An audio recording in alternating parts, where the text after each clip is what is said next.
තොරතුරක් නැහැ. ඒක ඇත්තට රජයයි කියන්න ඕනේ. නමුත් ඒගොල්ලෝ කියන විදිහට මේ ෆිෂින් ඇටැක් එකක් තමයි වෙලා තියෙන්නේ මේ හැකර් කිරීමක් නෙවෙයි.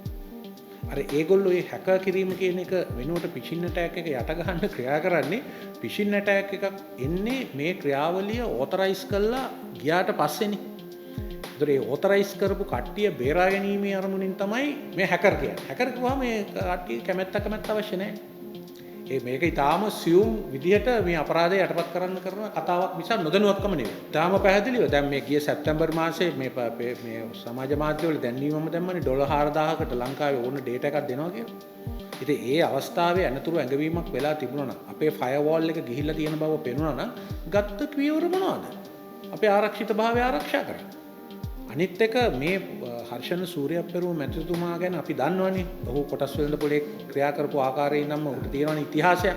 එතකොට ඔහු ගිය ජුනි මාසේ ආවට පස්සේ පමණක් මේ සිදුවීම් සිදු වෙන්නේ ඇයි? ඒකත් අපිට තියෙන ප්‍රශ්නයක්. ඊට කලින් ලේකම්ලා හිටියානේ. ඊට කලින් මහා බැංකුවේ අධිපතිලා හිටියා, කට්ටිය හිරේ ගියා, මුදල් ඇමතිලා හිරේ ගියා. නොඑක් දේවල් වුණා.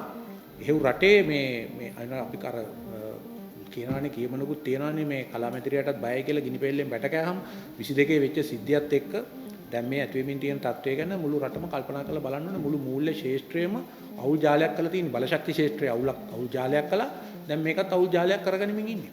ඒ ගැන ඇත්තටම පරීක්ෂණයක් කරන්න ඕනේ සර්විස් ප්‍රොවයිඩර්ස්ලාගේ ඒගොල්ලන්ට තියෙන හැකියාව ගැනත් ඒගොල්ලන්ගේ විශ්වසනීයත්වය ගැනත්.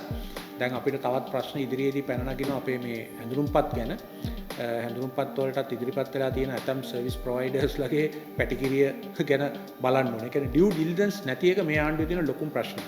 මොකද ගල්ලංගුරු වංචාවෙත් හිටපු පුජ්‍යලයා ඉන්දියාවේ වංචනිකයෙක්.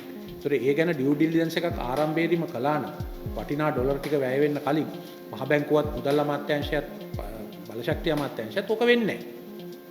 දැන් මේ හැම ක්‍රියාවලියම මේ ඩියු ඩිලිජන්ස් එක නැතුව අර චන්දජයසුමන මහත්මයා කිව්වා වගේ ගජමිතුරන්ට ඕන විදිහට මේ පිටිය සකස් කරලා දීමේ ප්‍රතිඵල තමයි මේ.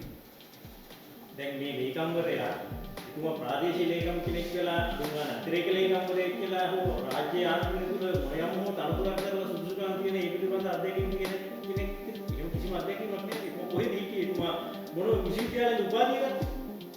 හර්ෂණ සූර්යප්පරුම මේ මුදල් අමාත්‍යාංශ ලේකම්වරයා උපාධිය කොහෙද? තුමාගේ පශ්චාත් උපාධිය අධ්‍යාපන සුදුසුකම් මොනවද?